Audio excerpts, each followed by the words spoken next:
यसैगरी नमुना निर्वाचन कार्यक्रमलाई व्यवस्थित ढंगले सम्पन्न गर्नको लागि निर्वाचन अधिकृतको भूमिकामा रहनुहुने एवं अंग्रेजी माध्यमका संयोजक रविन श्रेष्ठ सरलाई आसन ग्रहणको निम्ति हार्दिक अनुरोध गर्दछु। यसैगरी नेपाली माध्यमका संयोजक एवं नमुना निर्वाचन कार्यक्रमका सचिवालय सदस्य निरबहादुर खड्का सरलाई आसन ग्रहणको निम्ति हार्दिक अनुरोध गर्दछु।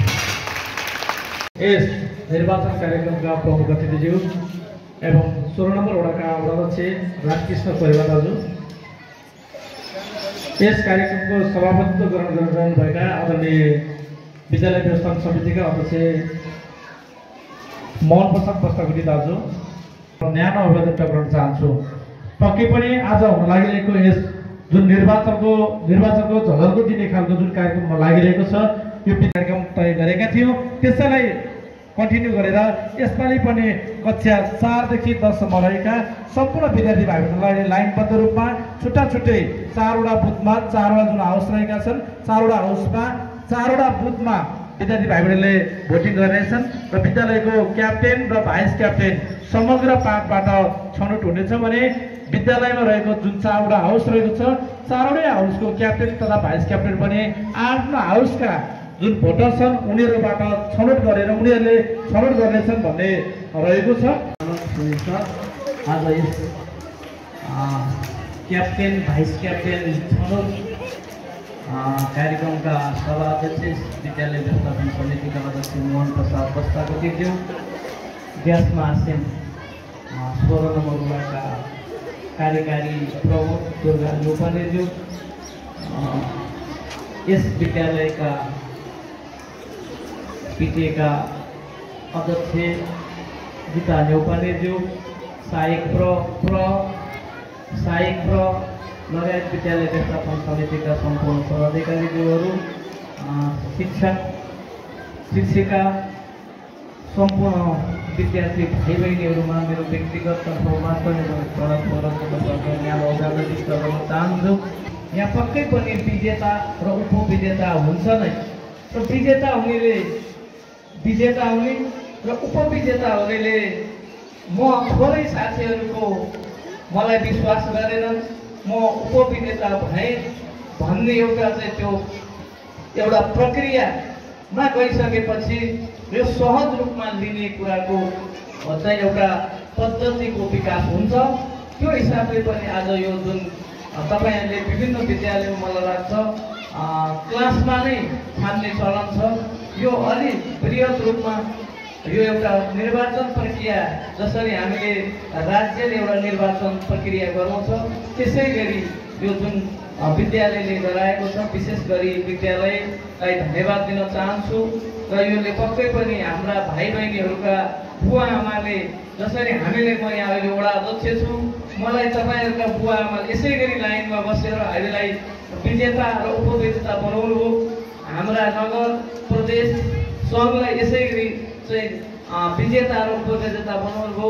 यसले पक्कै पनि तपाईहरुलाई त्यो हिजो बुवा आमाले मत दिएर एउटा प्रक्रिया गरे जस्तै गरी गर्दै गर्दा तपाईहरुलाई पनि खुसी लागेको हुन सक्छ।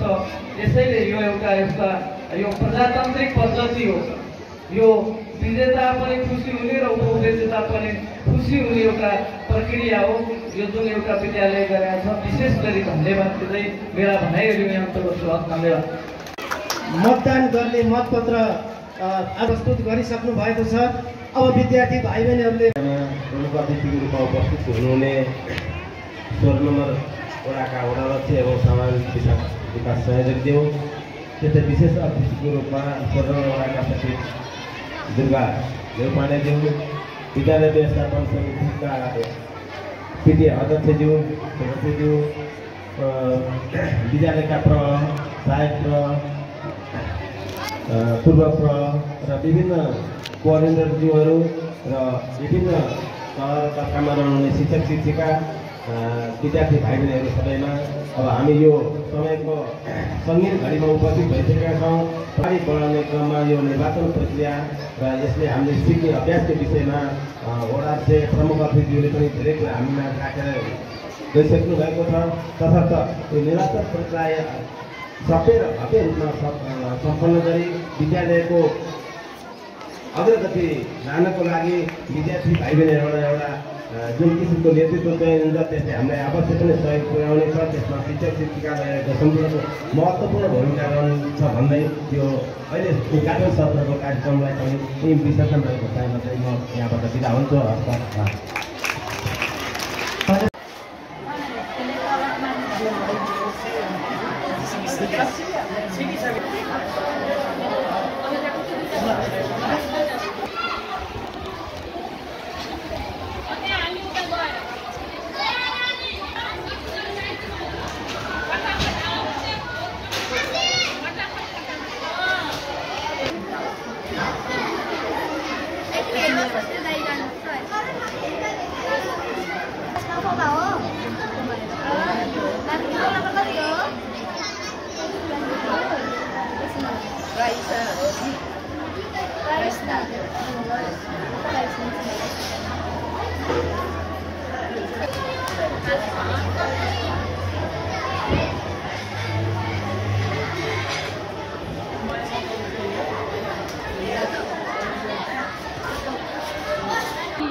चन्द्रमा अनि घर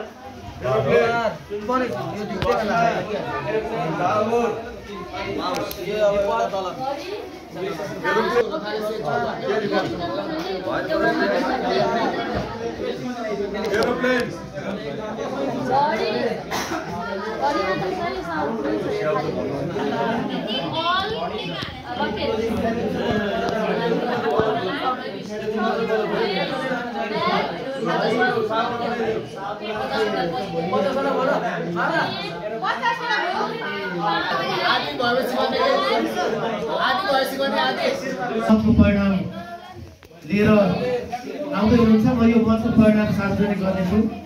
यहाँहरू धैर्य भएर सुनिदिनु होला।